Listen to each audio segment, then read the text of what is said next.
Hey everybody, welcome back.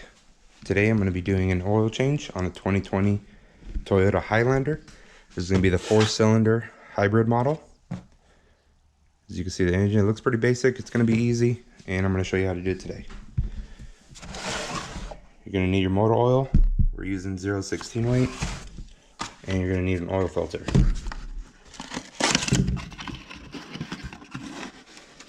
Some Toyotas will actually use 2-style oil filters. For this particular model, we're going to be using this particular oil filter. It's not going to be the filter that goes inside the canister. So getting started, we're going to get under the vehicle. And right here, you're going to notice that there's going to be part of the support frame. We're going to go ahead and jack it up from this point, and then we're going to go ahead and place jacks on the sides here and go ahead and support the vehicle before we get under it.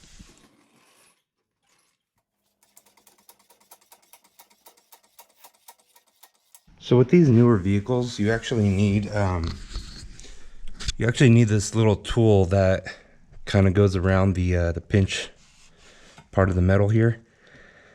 This is going to be the jack point or the support point. Like if you were to get a flat tire or something on the side of the road, you would use a jack. But as you can see on this one, it's not going to have that piece. I don't have that adapter right now that goes onto this part here that supports the vehicle.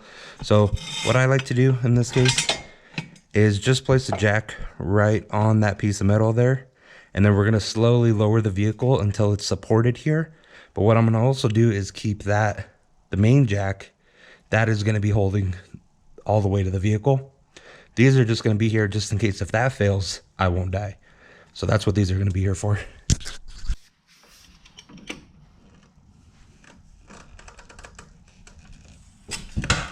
All right, so now it's supported, and I'm going to give it one pump, just so then that way the main jack is supporting the vehicle. All right, now let's get started. So you're just gonna need a flathead screwdriver, and you're gonna come right here to this panel. This is gonna be right next to the passenger side tire, and you're just the Phillips head. Just gonna take these off. There's 4 screws holding it in.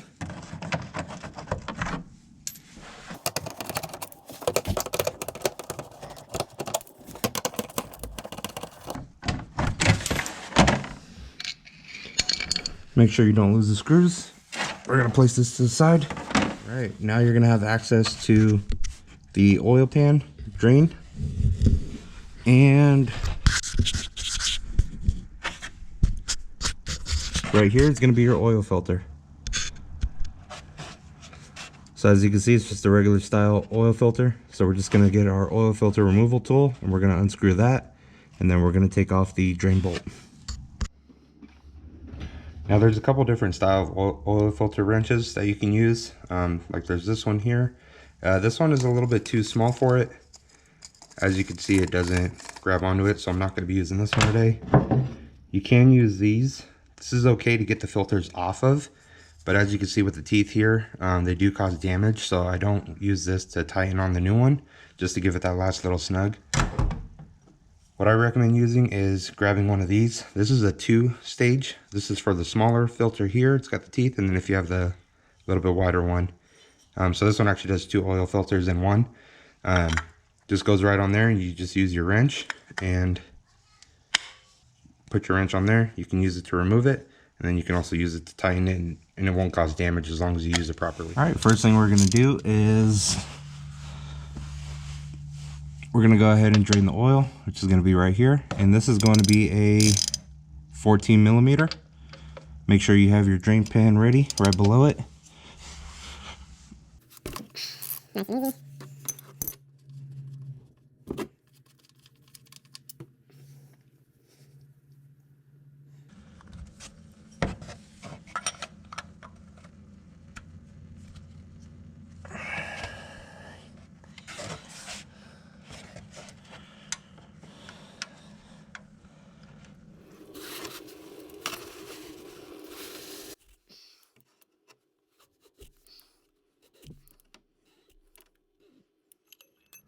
All right, once you have it loose enough, you can just use your hand with your gloves and just get it loose enough to where it starts to drain. And then you're gonna go ahead and let that drain for a while. Let all the oil come out of it. It just prevents you from making a mess. Once it's done draining, you're going to go ahead and loosen it up, take it off. There's still going to be oil in it, so just be careful. And keep the top, the open side of the oil filter upright.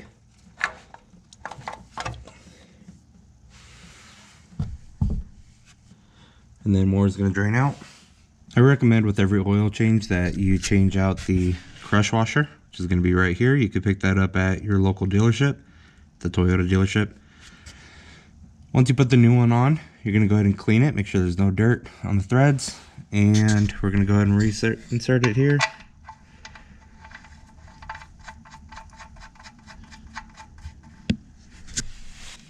Go ahead and clean up any oil that's around it so you can tell if you have leaks later on. Make sure it's nice and clean. And now we're going to put on the new oil filter. What I like to do is just grab a little bit of the used oil dripping out of there and just place it around the gasket on your new one.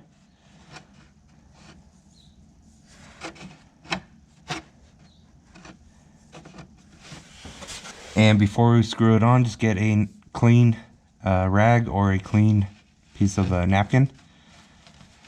And we're just going to clean up that area and make sure there's no residue left over or dirt or anything like that. And then now we're just gonna hand tight screw on the new oil filter. Should go on nice and easy. If it's not going on nice and easy, then there's a chance that you cross-threaded it. And once you get that hand tight as you can go ahead and grab your oil filter wrench, and we're just gonna snug it up. So just about a quarter turn more to where there's tension, where it's fighting back. And then that's gonna be tight enough. Just like that. Okay, we're all done down here. We're gonna go ahead and reinsert our 4 screws here. And we're gonna place the cover back on, and then we're gonna go and start working from up top.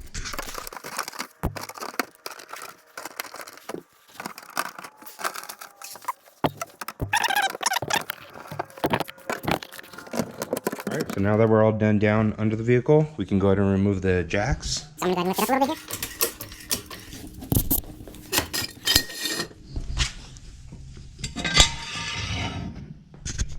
here. And now we're going to go ahead and add the oil.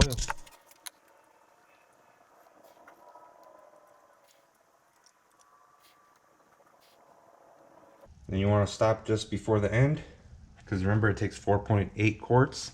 This is a 5-quart jug, so we're going to leave just a little bit in there.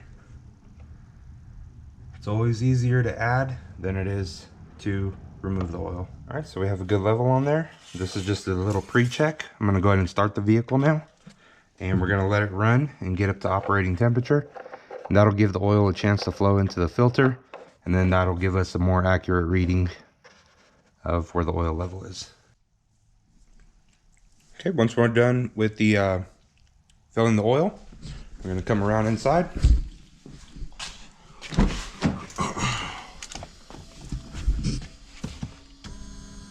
And we're going to reset the light. To reset your oil maintenance light, we're going to go ahead and start the vehicle. Put your foot on the brake. And we're going to go ahead and start it. Now we're going to go ahead and use the arrows here. We're going to go into the, see, that's the maintenance light there. I'm going to go ahead and go into the settings, which is going to be this one here. And then we're going to use the side arrows. And we're going to go to this one here, which is going to be detail settings. Has a picture of a car with the settings, the gear on it. You're going to hold OK. Then we're going to go down to scheduled maintenance. And then we're going to hit yes.